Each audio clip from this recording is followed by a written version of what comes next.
మే 13వ తారీఖున ఎన్నికల సమయంలో పాల్వాయి గేట్ అనే పోలింగ్ కేంద్రం దగ్గర తాను అక్కడికి వెళ్ళినప్పుడు జరిగిన ఘటన మీద అసలు ఎందుకు ఆ ఘటన జరిగింది? ఎవడన్నా కొద్దో గొప్ప కనీసం ఆలోచన చేసేవాళ్ళు ఎవరైనా ఆలోచన చేయాలి కదా. అక్కడ ఉన్న ఎస్సీలను, ఆ గ్రామంలో ఉన్న సామాజిక వర్గం వాళ్ళు గ్రామంలో ఉన్న బూతులు లేకపోయి ఓట్లు వేసే పరిస్థితి లేకుండా ఉన్నప్పుడు ఎమ్మెల్యే అక్కడికి ఆ గ్రామానికి వెళ్ళినప్పుడు ఎమ్మెల్యే ఆ పరిస్థితిని చూసి ఎస్పీకి 4 సార్లు 5 సార్లు 10 సార్లు ఫోన్ చేసినా కూడా ఎస్పీ రాని పరిస్థితిలో ఉన్నప్పుడు, కనీసం సిఐని ఎస్ఐని కూడా పంపించిన పరిస్థితిలో ఉన్నప్పుడు, అటువంటి బూతులో, సెన్సిటివ్ బూతులో కేవలం ఒకే ఒక్క హోంగార్డును పెట్టి బూతులు నడుపుతూ ఉన్నారు. అటువంటి పరిస్థితిలో అన్యాయం జరుగుతూ ఉందని చెప్పడం కోసం, అన్యాయం జరుగుతూ ఉన్న వాళ్ళ పక్షాన్ని నిలబడడం కోసం ఎమ్మెల్యే లోపలికి పోయి ఈవీఎంను పగలగొట్టే కార్యక్రమం జరిగింది.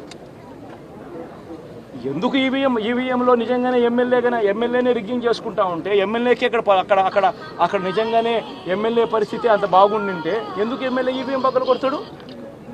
అక్కడ పరిస్థితి బాగలేదనే కదా, అన్యాయం చేస్తూ ఉన్నారనే కదా. అక్కడికి పోయినప్పుడు అన్యాయం చూశాడు కాబట్టే కదా ఈవీఎం పగలగొట్టాడు. ఆ ఈవీఎం ఏదైతే పగలగొట్టిన కేసులు ఏదవుతుందో తనకు బెయిల్ వచ్చింది. ఈరోజు తాను బెయిల్ అక్కడ లోపల ఉన్నది ఈవీఎం పగలగొట్టిన కేసులో కాదు, తను లోపల ఉన్నది ఈవీఎం పగలగొట్టిన కేసులో. అన్యాయం జరిగింది అని చెప్పి, అన్యాయం జరుగుతూ ఉన్న పరిస్థితిలో ఎమ్మెల్యే అక్కడికి పోయి అడ్డుకునే కార్యక్రమంలో జరిగింది అని చెప్పి కోర్టులు కూడా గుర్తించాయి కాబట్టి తనకు బెయిల్ వచ్చింది. కానీ మళ్ళీ ఆ తర్వాత ఏం జరిగింది? ఆ ఇన్సిడెంట్ జరిగిన 10 రోజుల తర్వాత, ఆ ఇన్సిడెంట్ జరిగిన 10 రోజుల తర్వాత, అంటే మే 23వ తారీఖున ఎమ్మెల్యే అక్కడికి వెళ్ళి హత్యాయత్నం చేశాడట. అదే పోలింగ్ బూత్లో హత్యాయత్నం చేశాడంట. ఎవడన్నా బుద్ధునోడు ఎవడన్నా నమ్మదానికి ఉందయ్యా? ఎవడన్నా ఎమ్మెల్యే అనేవాడు అక్కడికి పోయినప్పుడు వాళ్ళు చేస్తూ ఉన్న రిగ్గింగు, ఎమ్మెల్యే దానికి అడ్డుకునే కార్యక్రమం చేస్తూ ఉంటే ఎమ్మెల్యే అక్కడికి పోయి ఎమ్మెల్యే హత్యాయత్నం చేస్తాడా? చెప్పడానికైనా హద్దు పొద్దు ఉండాలి కదా. 10 రోజుల తర్వాత ఎమ్మెల్యే హత్యాయత్నం చేశాడని చెప్పి కేసు పెడతారు 10 రోజుల తర్వాత. ఇప్పుడు నిజంగానే అటువంటి ఇన్సిడెంట్ జరిగిందంటే సిట్టు 17వ తారీఖు నుంచి, మే 17వ తారీఖు నుంచి 20వ తారీఖు లోపల మధ్యలో ఇచ్చిన రిపోర్ట్లో ఆ సిట్లో అది చెప్పాలి కదా, ఇది జరిగింది, ఎమ్మెల్యే అనే వ్యక్తి హత్యాయత్నం చేసే కార్యక్రమం చేశాడు అని చెప్పి రావాలి కదా. మరి ఎందుకు సిట్ రిపోర్ట్లో రాలేదు? ఈ రకంగా ఒక మనిషిని కేవలం 4 సార్లు ఎమ్మెల్యే, తాను 2000 కన్సిస్టెంట్గా 4 సార్లు ఎమ్మెల్యే గెలిచాడు. 2009లో గెలిచాడు, 2011లో గెలిచాడు, 2014లో గెలిచాడు, 2019లో గెలిచాడు.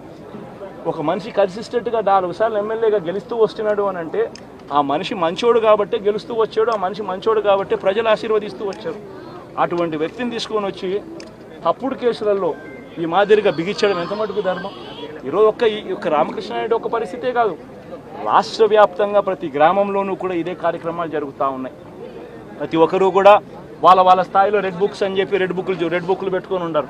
చంద్రబాబు నాయుడు స్థాయిలో చంద్రబాబు నాయుడు ఒక రెడ్ బుక్, లోకేష్ స్థాయిలో లోకేష్ ఒక రెడ్ బుక్, ఎమ్మెల్యే స్థాయిలో ఎమ్మెల్యే ఒక రెడ్ బుక్, మండల స్థాయిలో మండల నాయకుడు ఒక రెడ్ బుక్, గ్రామ స్థాయిలో గ్రామంలో ఇంకో రెడ్ బుక్, గ్రామ స్థాయిలో ఇంకో నాయకుడు, గ్రామ స్థాయిలో ఇంకో రెడ్ బుక్లలో పెట్టుకొని ఏం చేస్తూ ఉన్నారు?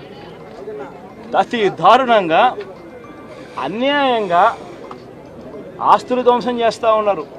రాష్ట్రం మొత్తం దాన్ని చూస్తూ ఉంది, కానీ ఎవడు మాట్లాడడం లేరు. దొంగ కేసులు పెడతా ఉన్నారు, పోలీసులు ప్రేక్షక పాత్ర పోషిస్తూ ఉన్నారు. దొంగ కేసులు పెడతా ఉన్నారు, వాళ్ళే కొడతారు, మన ఇటువైపున కేసులు పెడతా ఉన్నారు. రాష్ట్రం మొత్తం ఇది చూస్తూ ఉంది.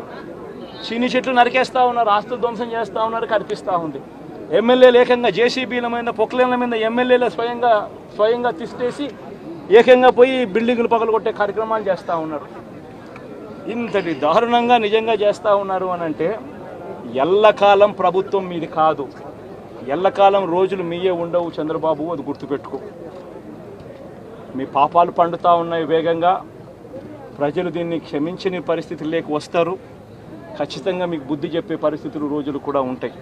శాతనైతే మంచి చేయండి, మంచి చేసి ప్రజల మనసులు గెలుచుకుని ఓట్లు ప్రజల మనసుల్లో స్థిరస్థాయిగా నిలబడే కార్యక్రమం చేయండి. కానీ తప్పుడు రాజకీయాలు ఈ మాదిరిగా నువ్వు ఒక్కరివే చేస్తావు అనుకుంటా ఉన్నావు. ఇదే మాదిరిగా కొనసాగితే రాష్ట్రంలో ఒక తప్పుడు సాంప్రదాయానికి నువ్వు నాంది పలుకుతా ఉన్నావు. నువ్వు వేసే ఈ బీజం, నువ్వు వేసే ఈ తప్పుడు సాంప్రదాయం, రేపొద్దున నువ్వు వేసే ఈ బీజం చెట్టు అవుతుంది. రేపొద్దున నువ్వు ఏదైతే ఇత్తుతావో అదే పండుతుంది. రేపొద్దున మళ్ళీ మీ గ్రామాలలో మీ కార్యకర్తలకు ఇదే పరిస్థితిని ఇదే మాదిరిగానే మళ్ళీ జరిగే కార్యక్రమాలు కూడా జరుగుతాయి. అటువంటి తప్పుడు సాంప్రదాయాలు దయచేసి ఇప్పటికన్నా ఆపండి. నాయకులుగా ఉన్న మనలాంటి వాళ్ళం ఇలాంటివి ప్రోత్సహించకూడదు. ఇలాంటివి ఎవరు తప్పు చేసినా తప్పు అని చెప్పే కార్యక్రమం నాయకులుగా మనం చెయ్యాలి. కానీ దగ్గరుండి ఈ మాదిరిగా ప్రోత్సహించడం అతి దుర్మార్గమైన కార్యక్రమం. దయచేసి దీనికి ఫుల్ స్టాప్ పెట్టే కార్యక్రమం ఖచ్చితంగా చేయండి చంద్రబాబు అని చెప్పి సందర్భంగా మరొక్కసారి చంద్రబాబును ఈసారి హెచ్చరిస్తున్నామని కూడా చెప్తా ఉన్నాం. ఈసారి కోరడం లేదు, హెచ్చరిస్తున్నామని కూడా చెప్తా ఉన్నాం. ఇదే మాదిరిగా జరుగుతూ పోతూ ఉంటే మాత్రం ఎవరైనా కూడా ఊరుకునే కార్యక్రమం జరగదు. రియాక్షన్ అనేది ఖచ్చితంగా ఉంటుందని కూడా చంద్రబాబు నాయుడు సందర్భంగా గట్టిగా చెప్తాం.